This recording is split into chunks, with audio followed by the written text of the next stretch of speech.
بسم اللہ الرحمن الرحیم۔ السلام علیکم۔ حضرت سلیمان علیہ السلام اللہ کے نبی اور حضرت داؤد علیہ السلام کے بیٹے تھے۔ اللہ نے ان کو بہت خاص نعمتیں دی، جیسے ایسی بادشاہت جو کسی اور کو کبھی نہیں ملی تھی۔ وہ نہ صرف انسانوں بلکہ جانوروں، پرندوں، جنات کے بھی بادشاہ تھے۔ اللہ نے انہیں یہ طاقت دی تھی کہ وہ سب کی زبانیں سمجھ سکتے تھے، حتیٰ کہ چونٹیوں اور پرندوں کی باتیں بھی سن سکتے تھے۔ حضرت سلیمان نے اللہ سے ایک دن دعا کی، یا اللہ مجھے ایسی بادشاہت دے جو میرے بعد کسی کو نہ ملے۔ اللہ نے ان کی یہ دعا قبول کی۔ ان کا ہوا پر بھی کنٹرول تھا۔ اللہ نے ان کو ہوا پر قابو دیا تھا۔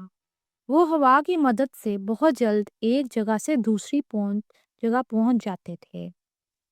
اللہ تعالیٰ نے ان کو جنات پر بھی کنٹرول دیا تھا۔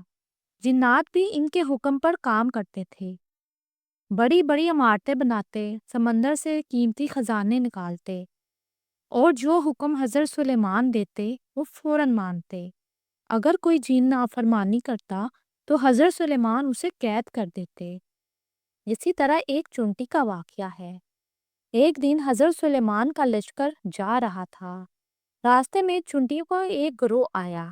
ایک چونٹی نے کہا، سب اپنی بلوں میں چلے جاؤ، کہیں سلیمان کا لشکر تمہیں روم نہ ڈالے۔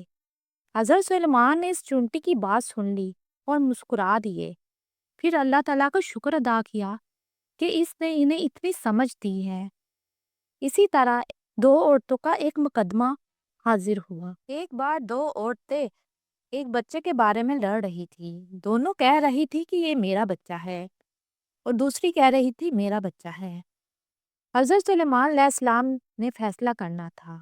انہوں نے کہا، ٹھیک ہے، میں بچے کو آدھا آدھا کر دیتا ہوں۔ یہ سن کر ایک عورت بولی، نہیں نہیں، بچہ اس دوسری عورت کو دے دو، مجھے بس بچہ زندہ ہی چاہیے۔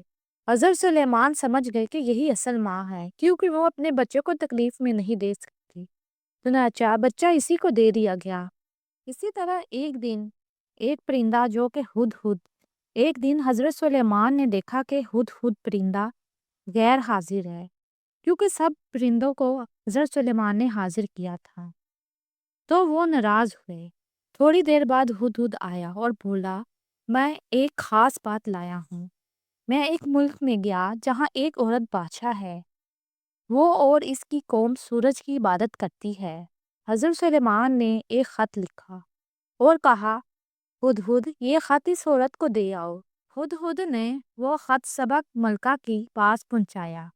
اس کی ملک کی ملکہ کا نام سبا تھا۔ ملکہ نے خط پڑھا جس میں لکھا تھا، اللہ کے نام سے جو بڑا مہربان نہایت رحم کرنے والا ہے، میرے سامنے سر جھکا دو اور اسلام قبول کر لو۔ یہ ایک عظیم دعوت تھی جس سے ملکہ اور اس کی قوم نے سچ کو پہچانا اور حضرت سلیمان پر ایمان لے آئے۔ حضرت سلیمان نے وہ خط اس ملکہ بلقیس کو بھیجا تو اس نے اپنی قوم سے مشورہ کیا۔ کچھ نے کہا کہ وہ جنگ کرے، لیکن بلقیس نے کہا، نہیں، ہم جنگ نہیں کریں گے، میں خود حضرت سلیمان کے پاس جا کر دیکھتی ہوں کہ وہ کون ہے۔ وہ بہت سے تحفے لے کر حضرت سلیمان کے پاس روانہ ہوئی، لیکن حضرت سلیمان نے فرمایا، مجھے تمہارے تحفوں کی ضرورت نہیں، میں تمہیں اللہ کی طرف بلاتا ہوں۔ بلقیس جب حضرت سلیمان کے محل میں پہنچی تو وہ حیرت میں پڑ گئی۔ محل کا فرش شفاف شیشے کا تھا، نیچے پانی بہہ رہا تھا اور مچھلیاں تیر رہی تھی۔ بلقیس کو لگا کہ وہ پانی میں جا رہی ہے، تو اس نے اپنی قمیض اوپر کر لی اور حضرت سلیمان سے فرمایا، یہ پانی نہیں بلکہ شیشہ ہے۔ اس پر بلقیس سمجھ گئی کہ یہ کوئی عام بادشاہ نہیں، یہ اللہ کے سچے نبی ہیں۔ اس نے فوراً ایمان قبول کر لیا اور کہہ دیا، میں سچے دل سے حضرت سلیمان اور اس کے رب العالمین پر ایمان لاتی ہوں۔ یوں سبا کی ملکہ کی اور اس کی ساری قوم مسلمان ہو گئی۔ حضرت سلیمان علیہ السلام ایک مرتبہ جنات سے ایک عظیم عبادت گاہ یعنی کہ مسجد بنوا رہے تھے۔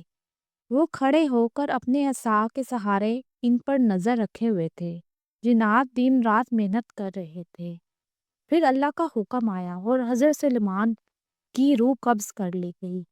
لیکن وہ کھڑے ہی رہے کیونکہ ان کا جسم عصا پر ٹکا ہوا تھا۔ جنات کو لگا کہ وہ زندہ ہے اور مسلسل کام وہ کرتے رہے۔ کئی دنوں کے بعد ایک دیمک نے حضرت سلیمان علیہ السلام کے عصا کو اندر سے کھانا شروع کر دیا۔ جب عصا ٹوٹا تو حضرت سلیمان کا جسم زمین پر گرا۔ تب جا کر جنات کو معلوم ہوا کہ وہ فوت ہو چکے ہیں۔ قرآن کہتا ہے اگر جنات غیب کا علم جانتے تو وہ اس مشقت میں ہی نہ پڑتے۔ سورۃ سبا آیت نمبر 14۔ اس کہانی سے ہمیں یہ سبق ملتا ہے اللہ تعالیٰ جسے چاہے کیسی بھی طاقت دے سکتا ہے۔ عقل، حکمت، انصاف ہمیشہ کامیابی کی کنجی ہوتی ہے۔ اللہ کے نبی صرف بادشاہ نہیں بلکہ دین کی دعوت دینے والے بھی ہوتے ہیں۔ غرور، کفر، طاقت ہمیشہ نہیں چلتے، آخر اللہ کی بات ہی سچ ہوتی ہے۔ پیارے دوستو، اگر آپ کو یہ کہانی اچھی لگی ہو تو پلیز میرے چینل کو سبسکرائب، لائک اور شیئر ضرور کیجیے گا۔ آپ کے سپورٹ سے میں غریبوں کی مدد کرنا چاہتی ہوں اور اپنے گھر والوں کو سپورٹ کرنا چاہتی ہوں۔ اب مجھے اجازت دیجیے، اللہ حافظ۔